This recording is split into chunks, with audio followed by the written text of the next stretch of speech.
श्रीरामचंद्र चरणों मनसा स्मरामि, श्रीरामचंद्र चरणों वचसा गृणामि, श्रीरामचंद्र चरणों शिरसा नमामि, श्रीरामचंद्र चरणों शरणं प्रपद्ये। माता रामो मत्पिता रामचंद्रः, स्वामी रामो मत्सखा रामचंद्रः, सर्वस्व मे रामचंद्रो दयालु, नान्यम जाने नैव जाने न जाने। तिनी राम मेरा माता हुन्, तिनी राम मेरा पिता हुन्,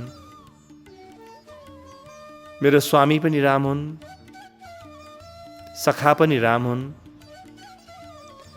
र यति भनी मैले किन राख्नु पर्यो, मेरा सर्वस्व नै भगवान श्री राम हुन्।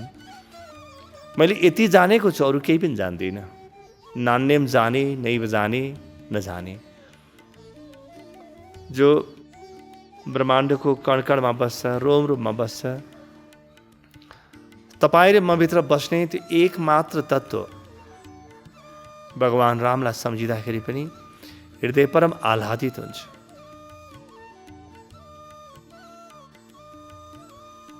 भगवान रामलाई कुन तरिकाले पुकार्ने,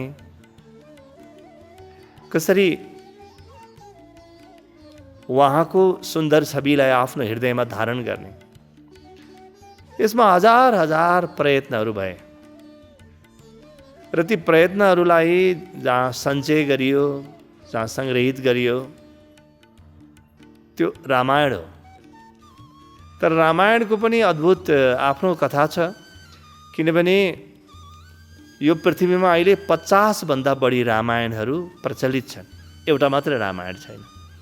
र प्रत्येक रामायणको कथामा भिन्नता छ, कहीँ न कहीँ पृथकता छ, एकै प्रकारको कथा छैन। जसले पनि कथाहरू लेखे आफ्नो तर्फबाट आफ्नो ध्यानमा देखेका रामलाई नयाँ प्रकारले व्याख्या गरे, थप्दै गए। तर जसले पनि थपे एउटा अत्यन्तै सुमधुर भावको निर्माण गरे, सौन्दर्यको निर्माण गरे। आदिकवि वाल्मीकिले भनिन्छ कि भगवान रामको जन्मभन्दा करिब 5000 वर्ष पहिले लेखिसक्नु भएको थियो। र पहिले लेखिसके कोही ऋषिले भने उपाय के छ त, रामको जन्मिनु पर्यो, कथालाई पुरा गर्नु पर्यो। र कथालाई पुरा गर्नका लागि अभिनय स्वरूप पहिले लेखेको कथा पुरा गर्न, त्यसैमा अभिनय गर्न भगवान राम आउनुभयो। अब महर्षिले लेखिसकेपछि मान्नु त पर्यो। र त्यसपछि विभिन्न प्रकारका रामायणहरूका विकास भए। तपाईँ जहाँ जानुहुन्छ, थाइल्यान्डमा जानुहुन्छ, आफ्नै प्रकारको रामायण छ।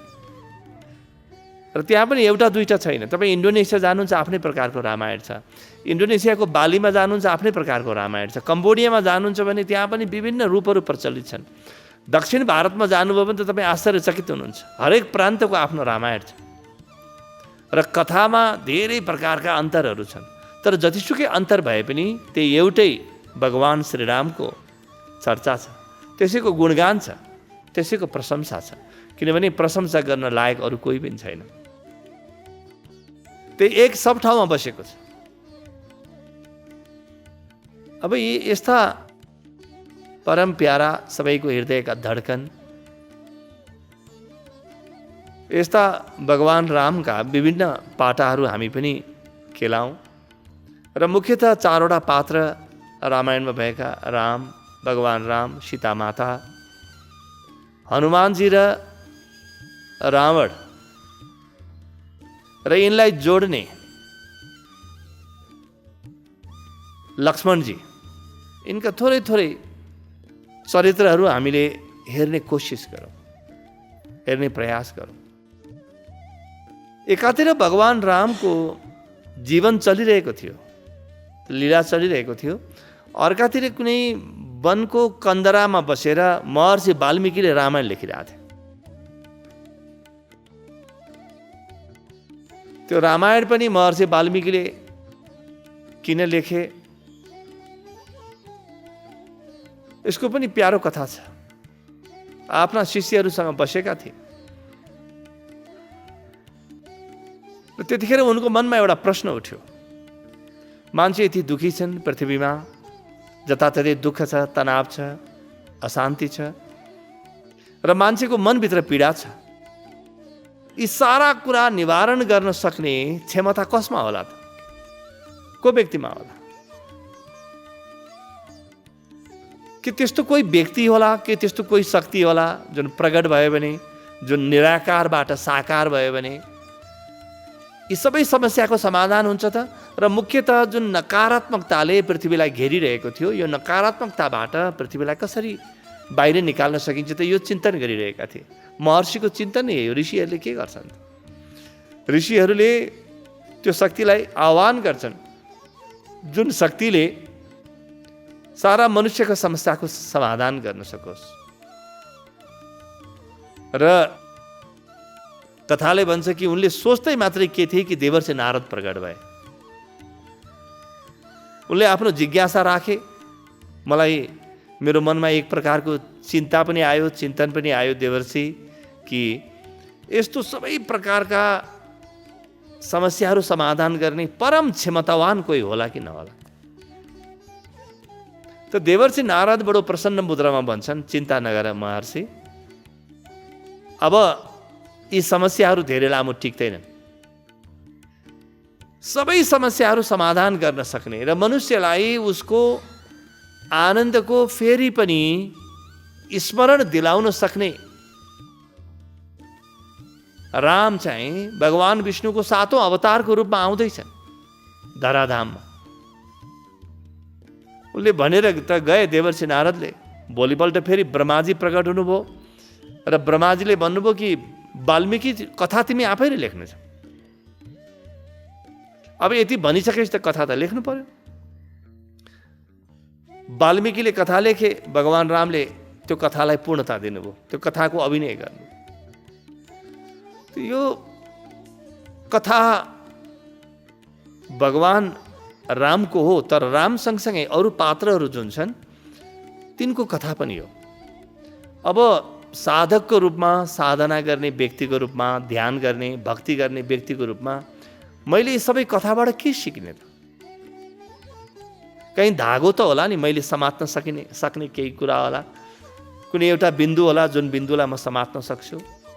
त मुख्य मैले देख्छु कि भगवान रामले जुन विषयलाई साधना बनाए त्यही विषय हाम्रो जीवनमा पनि साधना बनेर आयो भने ती गुणहरू प्रकट हुन थाल्छ। किनभने अध्यात्म अरू केही पनि होइन, अध्यात्म गुणहरूको विकास। त भगवान रामको के साधना छ? भगवान रामको साधनाका दुईटा अलग अलग अङ्ग छन्। एउटा पहिलो साधना चाहिँ जब उनी गुरुकुलमा थिए, बटुक रामको रूपमा, विद्यार्थी रामको रूपमा, शिक्षार्थी रामको रूपमा, शिष्य रामको रूपमा, त्यतिखेरको एउटा साधना छ। त्यो साधनाका दुईटा अङ्ग छन् र त्यो साधना भगवान रामले के गर्नुभयो त्यसलाई यदि राम्रोसँग बुझ्नु छ भने रामायणमा भन्दा पनि योग वासिष्ठमा बढी उपलब्ध छ। योग वासिष्ठमा दोहोरो संवाद छ र यो साधना मुख्यतः दुईटा विषयमा केन्द्रित थियो। पहिलो थियो साक्षीको साधना, दोस्रो थियो भक्तिको साधना। ऋषिले, महर्षि वाल्मीकिले, महर्षि वशिष्ठले हर प्रकारले प्रयास गरे कि यी व्यक्तिले आफ्नो साक्षीलाई चिनुन्, आफ्नो साक्षीसँग यिनको जमका भेट होस्, आफ्नो साक्षी स्वरूपलाई चिनुन्। एउटा त यो साधना थियो। त सानो उमेरमै यिनले साक्षीको साधना गर्न पाए। हेर्नुहोस्, राजकुमार रामबाट भगवान राममा जुन रूपान्तरण हो त्यो रूपान्तरणको कथा चाहिँ महर्षि वशिष्ठको आश्रमको कथा हो। त्यहाँ यी व्यक्ति राजकुमार रामबाट भगवान राम बने। त पहिलो साक्षीको कथा जुन हामी बोध विज्ञानमा साधना गर्छौँ। त्यसपछि दोस्रो यिनले भक्ति सिके। साक्षीले तटस्थता ल्याउँछ, भक्तिले जोड्छ। र भक्तिको प्रारम्भिक बिन्दु गुरु भक्ति हो। सबै भक्तिहरू त्यहीँबाट प्रारम्भ हुन्छन्। बिना गुरु भक्ति हुँदैन, बिना गुरु साक्षी हुन्छ। त्यहीले दोस्रो सिकाइको रूपमा गुरु भक्तिलाई प्राप्त गरे। गुरु त्यो हो जसले शिष्यको क्षमतालाई प्रकट गर्नका लागि सारा व्यवस्था मिलाइदिन्छ, सारा विधि मिलाइदिन्छ। शिष्यलाई त्यो परम स्वतन्त्रता दिन्छ जहाँ ऊ आफूभित्रको सम्भावनासँग साक्षात्कार गर्न सकोस्। त्यो गुरुले अनेक प्रकारले यिनलाई भक्तिको बाटो सिकाए। त्यो दुईटा कुरा आए, साक्षीले यिनलाई आफूसँग जोड्यो, भक्तिले यिनलाई संसारसँग जोड्यो र परमात्मासँग जोडिदियो। त साक्षी र भक्ति दुईटा पाठ सिके। भक्तिको पाठ हामी जुन लय विज्ञान र सद्विज्ञानमा सिक्छौँ। त्यसपछि यिनको जीवन प्रारम्भ भयो। अब जीवन कहानी प्रारम्भ भयो। यी बने राजकुमार रामबाट भगवान राममा रूपान्तरित भए। त्यसपछि जब यात्रा अगाडि प्रारम्भ हुन्छ, आफ्नो गुरुकुलको पाठ सकेर फर्केर आएपछि युवराज बन्छन्। त्यसपछि भोलिपल्ट नै वनवासको यात्रा प्रारम्भ हुन्छ। त्यसमा त्यो पुरै जीवन र त्यस पछाडिको जीवन जुन छ, त्यो लीला जुन छ, त्यसमा मुख्य 3वटा साधनाका बिन्दुहरू हामी फेला पार्न सक्छौँ। यी 3वटा साधनाका बिन्दुलाई समात्ने हो भने बाँकी रहेको काम पुरा हुन्छ। र एउटा सामान्य व्यक्ति भगवान राममा कसरी रूपान्तरित हुन्छ, यसको पुरै क्रम उपक्रम हरेक व्यक्तिले देख्न पाउँछ। त्यस पछाडिका 3टा के हुन् त? सबभन्दा पहिलो हो मर्यादा वा अनुशासन। यिनको साधना हो। साक्षी र भक्ति जग हो जसलाई मिलाएर अनन्य भक्ति भनिन्छ। अनन्य भक्ति यानी जहाँ साक्षी र भक्ति दुवै जोडिए, त्यहाँबाट प्रारम्भ भयो। र त्यसलाई विकास त आफूले गर्नु पर्यो, त्यसलाई विकसित त आफैले गर्नु पर्यो। गर्नका लागि पहिलो हो यिनको जीवनमा परम अनुशासन। न बोली तलमाथि छ, न कसैसँग व्यवहार तलमाथि छ। बिल्कुल जे हुनुपर्ने त्यही छ, त्यो प्रकारको अनुशासन, त्यो मर्यादा। र यो अनुशासन बिना साक्षी र भक्ति यानी अनन्य भक्तिको पूर्णता सम्भव हुँदैन। यो अनुशासन, यो मर्यादा। त्यही भएर उनको नामै हामीले मर्यादा पुरुषोत्तम राखिदियौँ। त मेरो जीवनमा अनुशासन छ कि छैन? मेरो जीवनमा मर्यादा छ कि छैन? मेरो उठ्ने, बस्ने, खाने, सुत्ने, पिउने, बोल्ने, हिँड्ने र जीवनका सबै व्यवहार गर्दाखेरि गहन अनुशासन आएको छ कि छैन? म अनुशासनहीन छु भने मेरो जीवनमा भएका अलिकति गुण पनि बिस्तारै बिस्तारै हराएर जान्छन्, बिलाएर जान्छन्। अनुशासन बिना कुनै पनि गुणहरू प्रकट हुनै सक्दैन। साक्षी र भक्तिको माध्यमबाट त आफूलाई र भगवानलाई चिने, तर त्यो चिनेको पाटोलाई अब बिस्तारै विकसित गर्नुपर्छ। अङ्ग्रेजीमा भनिन्छ नि कल्टिभेट गर्नुपर्छ। त्यो कल्टिभेट गर्नका लागि सबभन्दा पहिलो मर्यादा वा अनुशासन। त्यसपछि दोस्रो यिनको साधना के हो? स्वीकार। स्वीकार यिनको साधना हो। जीवनमा जे पनि आउँछ त्यसलाई प्रसादको रूपमा ग्रहण गरेको छ। र महापुरुषहरूको जीवन नै पाठ हो, छुट्टै पाठ हुँदैन। जे जीवन छ अरूलाई पनि त्यही नै सिकाउँछ। त्यसलाई भनिन्छ the medium is the message. माध्यम नै सन्देश पनि हो। उनको जीवन माध्यम हो र त्यही नै सन्देश हो। त भगवान रामको जीवनमा अनुशासन आयो, यसको अर्थ के हो भने तपाईँको र मेरो जीवनमा पनि बिना अनुशासन कुनै विकासै हुँदैन। र दोस्रो स्वीकार, त्यो गहन स्वीकृति। त्यो महर्षि वशिष्ठको गुरुकुलमा साक्षी र भक्ति यानी अनन्य भक्तिको उपलब्धि नभएको भए जीवनमा स्वीकार आउँदै आउँदैन थियो।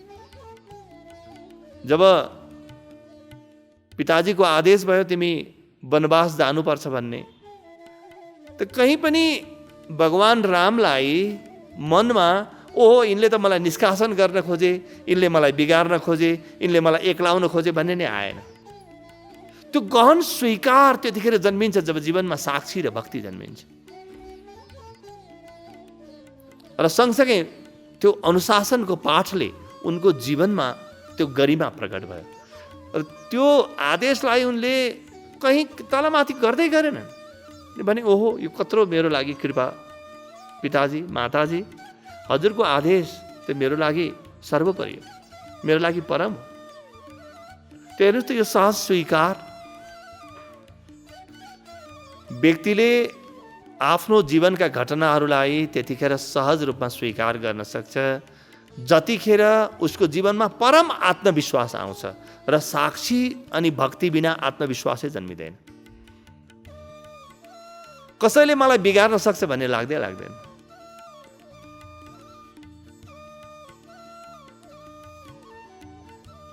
कसैले मलाई तलमाथि गर्न सक्छ भन्ने लाग्दैन। आफूभित्र जब त्यो भगवत स्वरूपलाई चिनिन्छ त्यसपछि स्वीकार सहज हुन्छ, जीवनप्रतिको स्वीकार एकदमै सहज हुन्छ। यो दोस्रो साधनाको बिन्दु हो। तेस्रो साधनाको बिन्दु के हो?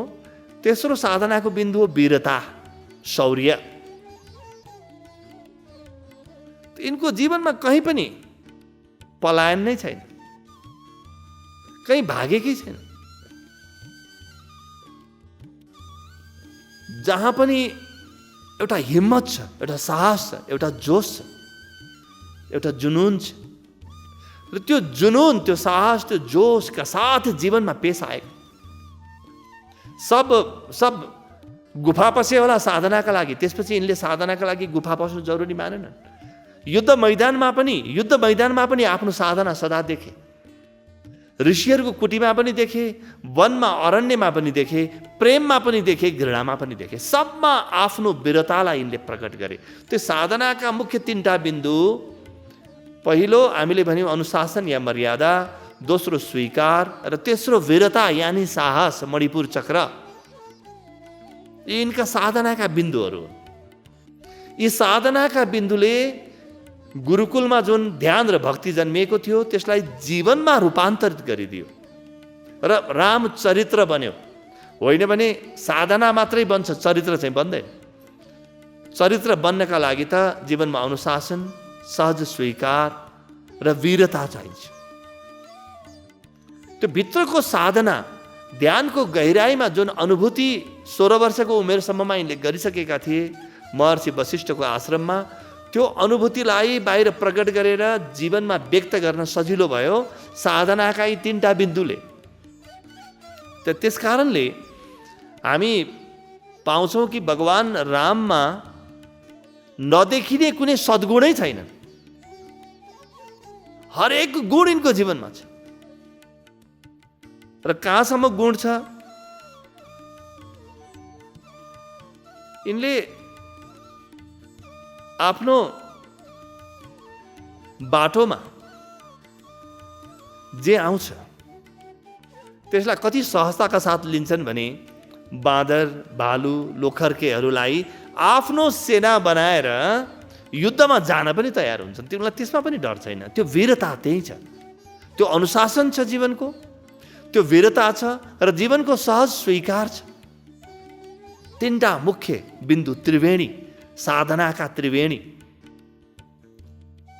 यसले यसलाई रावणको माउनी पुर्याउँछ र सहज विजय दिलाउँछ। रामो राजमणि सदा विजयते, रामम रमेशम भजे। त त्यो सदा विजय गर्ने सूत्र साधनाबाट विकसित गरेर त्यो गुणहरूको विकास गरेर यहाँ आइपुगेका छन्। अब यो त भयो अलिअलि भगवान रामलाई हामीले छोयौँ। सँगसँगै भगवान रामका अनुचर बन्ने लक्ष्मणजीलाई हेरौँ अलिकति। त्यसो त ऋषिहरूले भगवान रामलाई आत्मा, सीता मातालाई हृदय,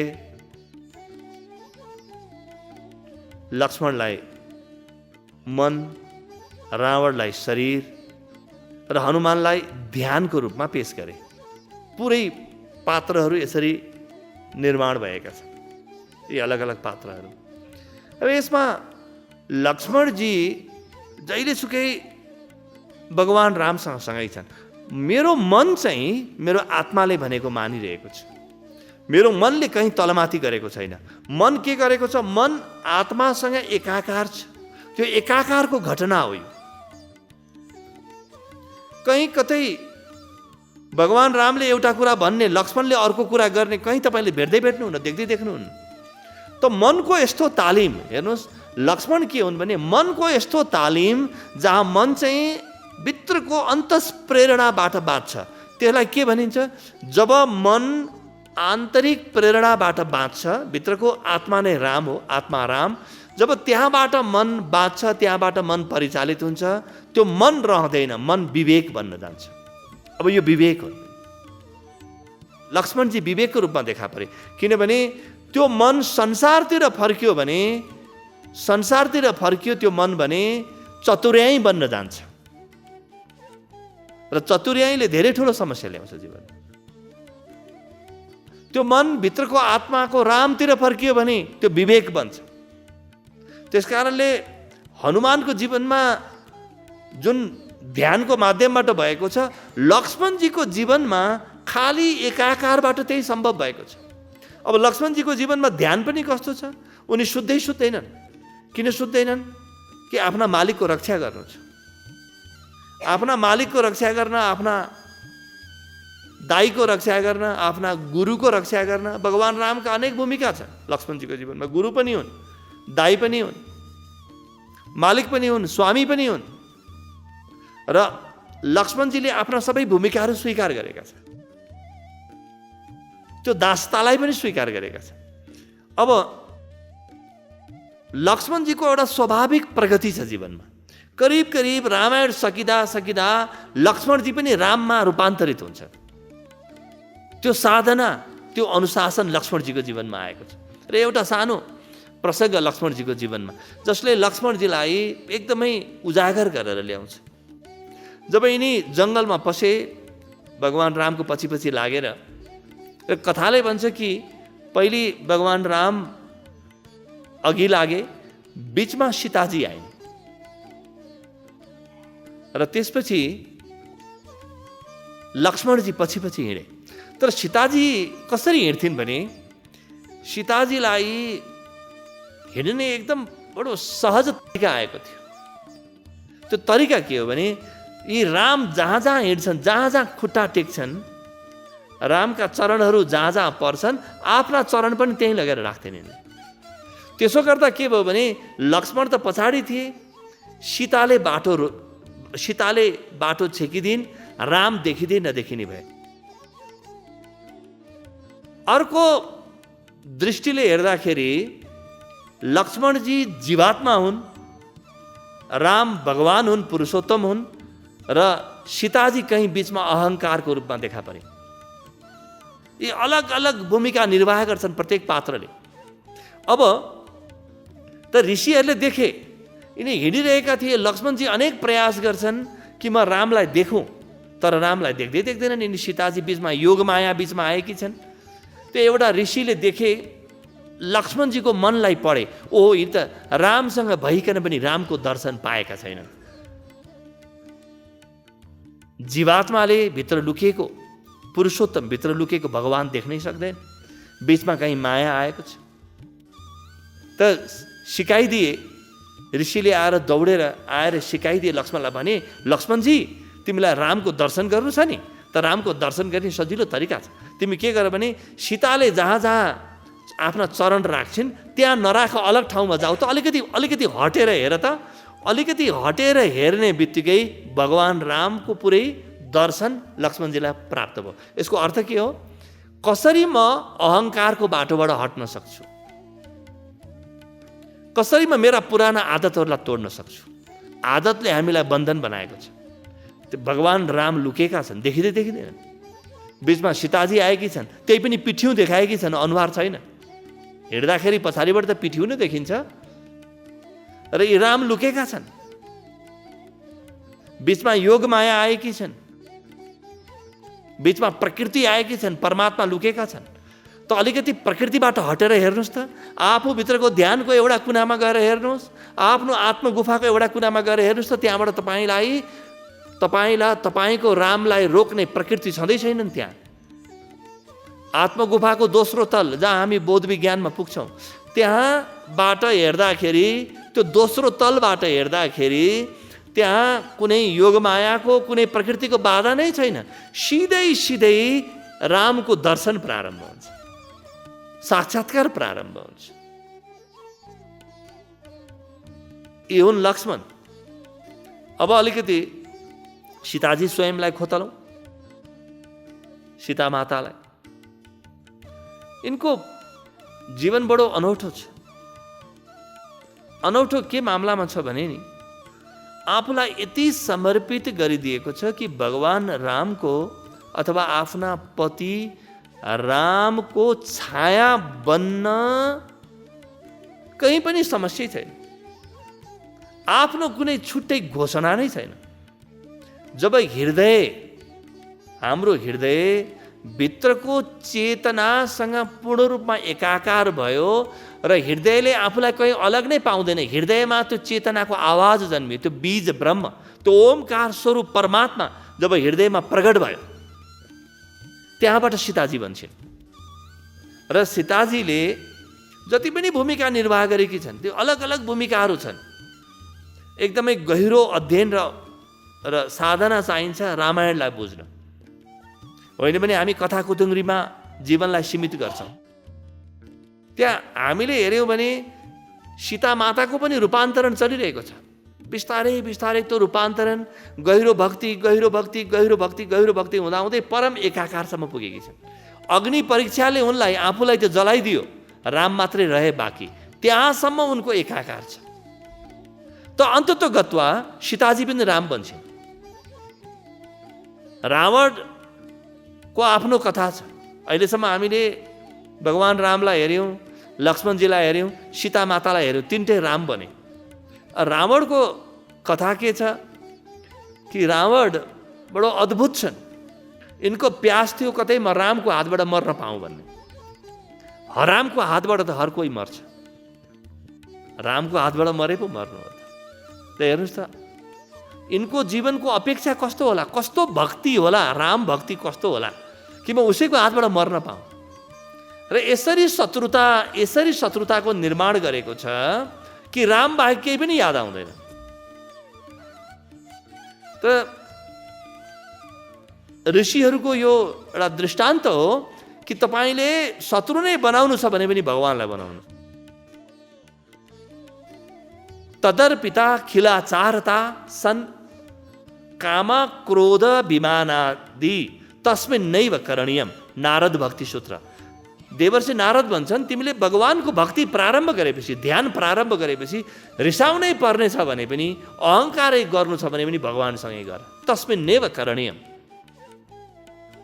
तदर्पिता खिलाचारता सन् काम क्रोधा विमानादि। तिम्रो जीवनमा कामहरू आए, इच्छाहरू आए, वासना आए, क्रोध आयो, अभिमान आयो भने सब त्यही भगवानप्रति गर। अब रावणले यो कुरा बुझे। हेर्दाखेरि त रामायण पढ्ने व्यक्तिले के बुझ्छ भने रावण त एउटा अत्यन्तै तुच्छ प्रकारको खलनायक हुन्। तर खलनायक होइन नि, त्यो त महानायक हुन्। रावण त महानायक हो। यिनको नियत हेर्नुपर्छ, पहिलो दिनको नियत। त्यो नियतले अन्तिम दिनको नियतिमा पुर्याउँछ। नियत नै नियति बन्छ।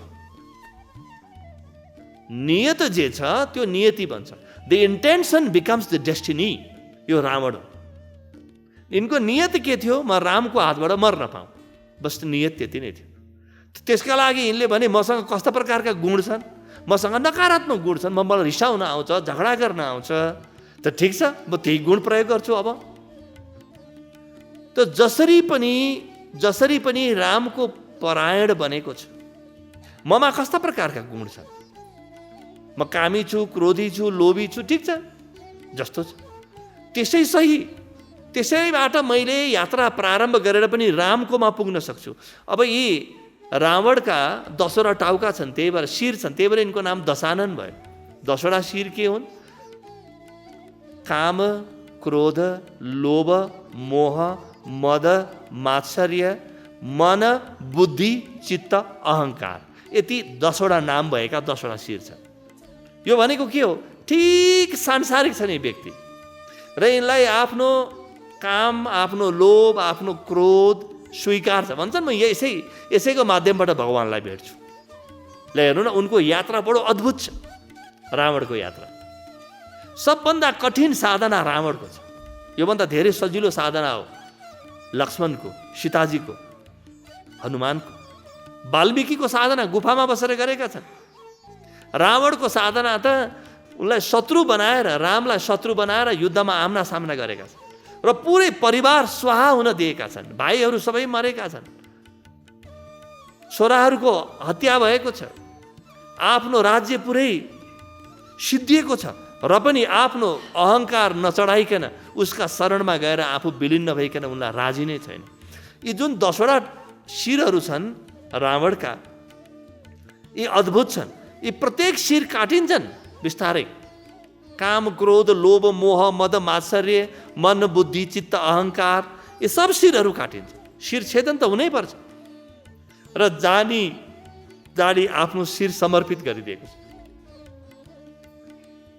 त्यसकारणले गहिरो जान्ने व्यक्तिहरू भन्छन् यो रामको चरित्र मात्रै होइन, यो रावणको पनि हो। कतिले त रामायणलाई रावणायण पनि भन्छन्। यो अद्भुत हो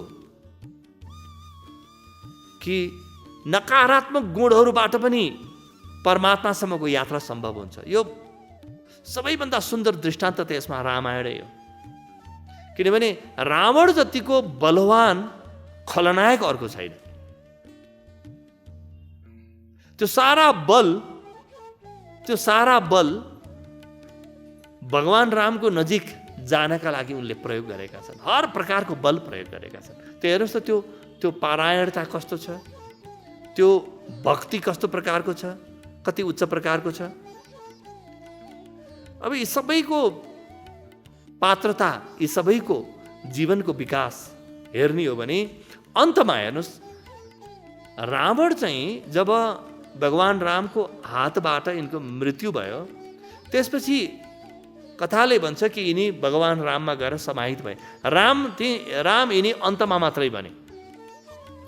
शत्रुताको माध्यमबाट, नकारात्मक भावहरूको माध्यमबाट, आफ्नो काम, क्रोध, लोभ, मोहको माध्यमबाट परमात्मामा हिँड्ने व्यक्तिमा धेरै ठुलो साहस र धैर्य चाहिन्छ, र अन्तमा मात्रै विलिन हुन सक्नुहुन्छ तपाईँ आफ्नो इष्टदेवसँग एकाकार हुने क्षण, त्यो पूर्णताको क्षण करिब तपाईँको मृत्यु पश्चात मात्रै हो, त्योभन्दा पहिले हुँदैन। सीतालाई त्यति पर्खिनु परेन, लक्ष्मणलाई पनि त्यति पर्खिनु परेन, हनुमानलाई पनि परेन, अरूलाई परेन, रावणलाई पर्यो। त्यसकारणले कठिनतम साधना रावणको हो। यो बाटो नहिँडेकै राम्रो, यो बाटो नहिँडेकै राम्रो। त्यति धैर्य, त्यति साहस अहिले आउनु गाह्रो छ।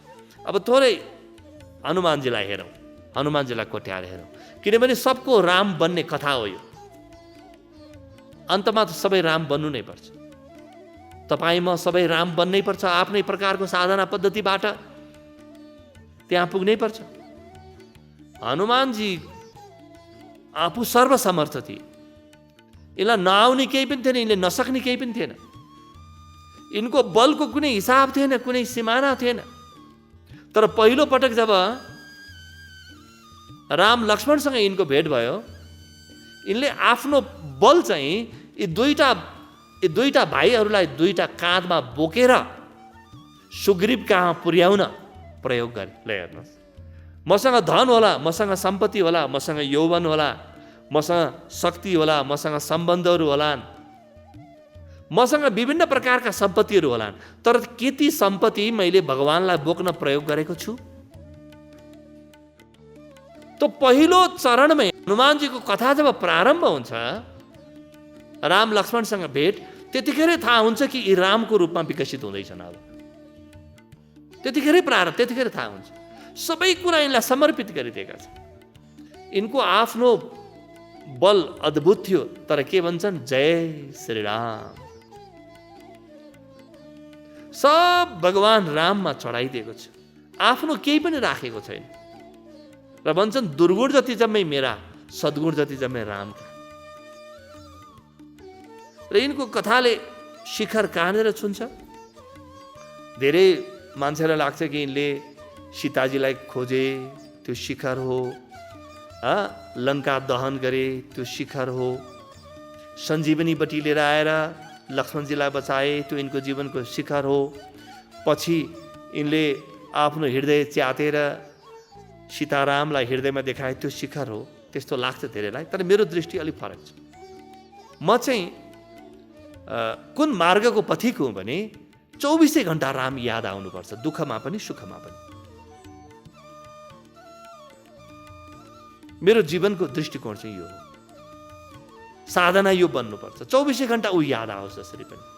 र त्यो चाहिँ कथा सञ्जीवनी बुटीले भरिएको पहाड जब यिनले बोकेर ल्याउँदै थिए, अयोध्या माथिबाट उडे, आकाश मार्गबाट गइरहेका थिए। तलबाट भरतजीलाई थाहा भयो कि हाम्रो यहाँबाट अनधिकृत रूपमा कोही आकाश मार्गबाट गइरहेको छ। कोही शत्रुवाला भन्ठानेर बाण प्रयोग गरे, बाण प्रहार गरे, हनुमानजीलाई लाग्यो। हनुमानजी मूर्छित भएर तर ढले अनि दौडेर हेर्न गए, को रहेछ चिन्नु त पर्यो नि, को शत्रु रहेछ भने। नजिक गएको त आश्चर्यचकित परे, मुर्छामा छन्। त्यो बाणले उनलाई चाहिँ करिब करिब कमामा लग्यो, त्यस्तो प्रकारको बाण थियो। तर उनको भित्रबाट के आइरहेछ? जय श्रीराम, जय श्रीराम, जय श्रीराम, जय श्रीराम। कमामा पनि राम छुटेका छैन। एउटा रामनवमीमा राम याद आउने होइनन्, सालको 365 दिन मात्रै होइन, 24/7 मात्रै होइन, 24 घण्टा मात्रै होइन। जब मूर्छा पर्छन्, मूर्छा त निद्राभन्दा पनि खतरनाक हुन्छ। मूर्छा त बाहिर कसैले पारिदिएको हो नि, त्यो निद्रामा त यिनले पक्का याद गर्थे, निद्रामा त बिर्सिने सम्भावना छैन। मूर्छामा पनि जसलाई सम्झियो निद्रामा कसरी बिर्सिनु? त यिनको साधना आफ्नो प्रकारको अद्वितीय छ हनुमानजी। र त्यो साधनाको शिखर हो। भरतजी पनि आत्मग्लानीले भरि, ओहो मैले कत्रो गल्ती गरेँ, यो व्यक्ति त यसरी मूर्छित छ र पनि राम राम भनिरहेको छ, जय श्री राम भनिरहेको छ, यो कस्तो व्यक्तिलाई मैले बाण प्रहार गरेछु। त उठाउँछन्। र दुईटाको जब कुरा भयो नि, भरतजी र हनुमानजीको, त्यहाँबाट जुन दोस्ती प्रारम्भ भयो, मित्रता प्रारम्भ भयो, त्यो मित्रताले पुरै रामायणलाई ढाकेको छ। रामायणको अझ स्पष्ट रूपमा बाहिर आउन नसकेको पाटो भरतजी, जो परम भक्त थिए, आफैमा परम भक्त थिए, र हनुमानजी, यी दुईटाको बिचको मित्रता हो। दुईटा परम भक्तले कसरी मित्रता गर्छन्, त्यो पुरै दृष्टान्त तपाईँले रामायणमा भेट्न सक्नुहुन्छ। तर आजसम्मका कविहरूले त्यसलाई उजागर गर्न सकेका छैनन्। कोही अर्को नयाँ कवि चाहिन्छ जसले यो पाटोलाई उजागर गरोस्। र मैले देख्छु कि रावणमाथि जुन अन्याय भएको छ, त्यसलाई पनि उजागर गर्न सक्ने अर्को कोही व्यक्ति जन्मिनुपर्छ। अब हनुमानजी त हामी सबैका आराध्य हुन्, यी त जीवनका शिखर हुन्, त्योभन्दा माथि त केही पनि जाँदैन। किनभने हाम्रो भक्ति भनेको दास भक्ति हो। हामी उसको सेवा गर्छौँ। हामी सबै मान्छेमा भगवान राम देखेर तिनकोमा ध्यान पुर्याउने प्रयास गर्छौँ। हामी उनकै सेवा गर्छौँ, हामी त उनका दास हौँ। रामस्य दासोऽस्मि अहम्, रामे चित्तलयः सदा भवतु मे भो राम मामुद्धर। हाम्रो शैली त दास भक्तिको शैली हो। भगवान रामका त हामी दास हौँ। भगवान रामका मात्रै होइन, हामी हनुमानका दास हौँ। हामी दासानु दास हौँ, दासको पनि दास हौँ हामी। त्यो यो हनुमानजी दासको रूपमा अथवा चाहिँ सेवकको रूपमा आफूलाई प्रस्तुत गर्दा गर्दै यिनी कसरी विकसित भए, एउटा सुन्दर उदाहरण आउँछ। यो उदाहरण तपाईँलाई सुनाऊ। यिनको विकास क्रम कस्तो छ, यिनको इभोल्युसन कस्तो छ। सबको इभोल्युसन छ, विकास क्रम छ रामायणमा। चेतनाको विकास छ आफ्नो। यिनको विकास कस्तो छ भने, एकपटक यिनको परीक्षा गर्नका लागि भगवान रामले नचिने चाहिँ गरेर सोध्छन्। ए भन त, ए बानर बाबु तिमी को हौ? तिमी को हौ? बाटोमा तपाईँलाई गुरुहरूले समातेर च्याप्प समातेर सोधे तपाईँ को हो भनेर भन्यो भने गुरुहरूले सोध्नुभयो भने तपाईँ के भन्नुहुन्छ? पक्का पनि तपाईँ आफ्नो नाम दिनुहुन्छ हो। अब हनुमानजीको शैली हेर्नुहोस्, तपाईँ नाम भन्नुहुन्छ, आफ्नो परिचय दिनुहुन्छ, जुन 2 पैसाका हुन्, त्यसको कुनै अर्थ नै छैन। त्यो 2 कौडीको, त्यो नाम नभएको भए तपाईँको अर्को कुनै नाम हुन्थ्यो, नाममा कुनै खुबी नै छैन, केही पनि छैन।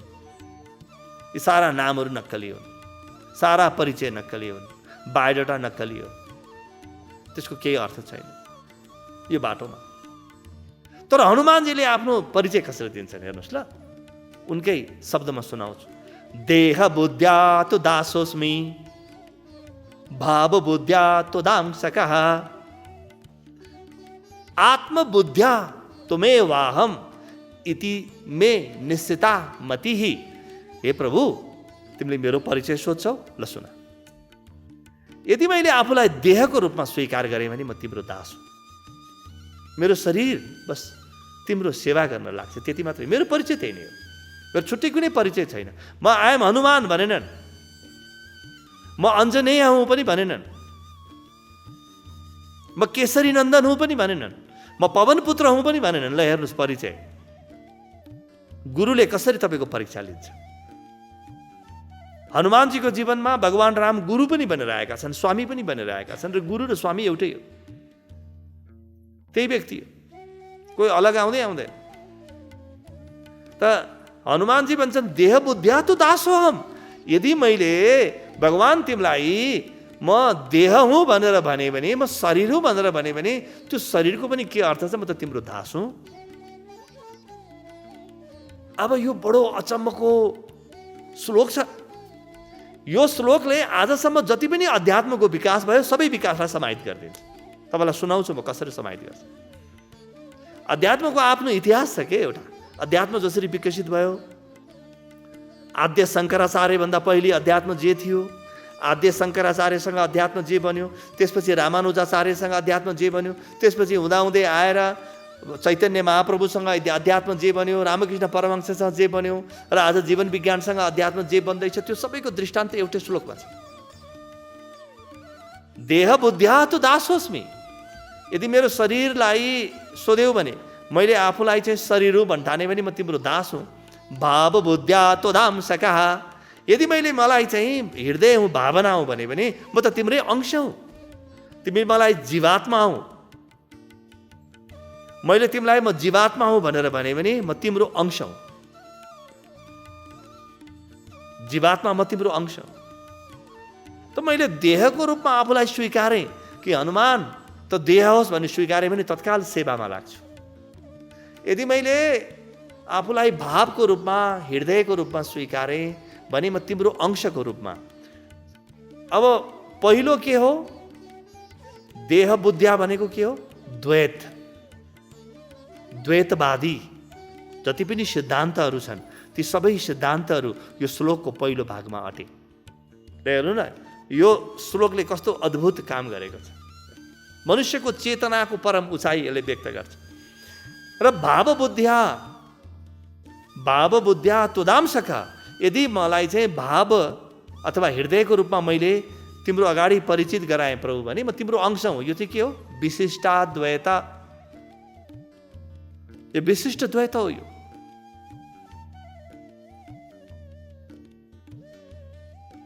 अध्यात्मको एक प्रकारको विकास विशिष्टाद्वैतको रूपमा छ। हनुमानजीले आफूलाई त्यस रूपमा चिनाउँछन्। अनि अगाडि के भन्छन् भने आत्मबुद्ध्या। आत्मबुद्धिले मैले हेरेँ भने त म नै राम हुँ, म नै तिमी हुँ। म र तिमीमा केही पनि भिन्नता छैन। इति मे निश्चिता मतिः। मेरो भित्रको चेतनाले यो देखिसकेको छ भगवान कि तिमी र ममा केही पनि फरक छैन। यो के हो? अद्वैतवादी अध्यात्म हो। हेर्नुहोस्, द्वैत, विशिष्ट अद्वैत, अद्वैत, तीनवटै कुरालाई एउटै श्लोकमा हालिदिए ऋषिहरूले। र हनुमानजीको परिचय दिए। अब हनुमानजीले आफूलाई कसरी परिचय दिने? कसरी परिचय दिने? आफ्नो गुरुसँग एकाकार जहाँ छ भने आत्मबुद्धिको रूपमा त म तिमी नै हो, म गुरु नै हुँ। म गुरु हुँ यसको अर्थ म छैन, मेरो गुरु मात्र ममा छ, मेरो स्वामी मात्र ममा। भावको रूपमा म अलग छु, म तिम्रो सेवा गर्छु, म तिम्रो अंश हुँ।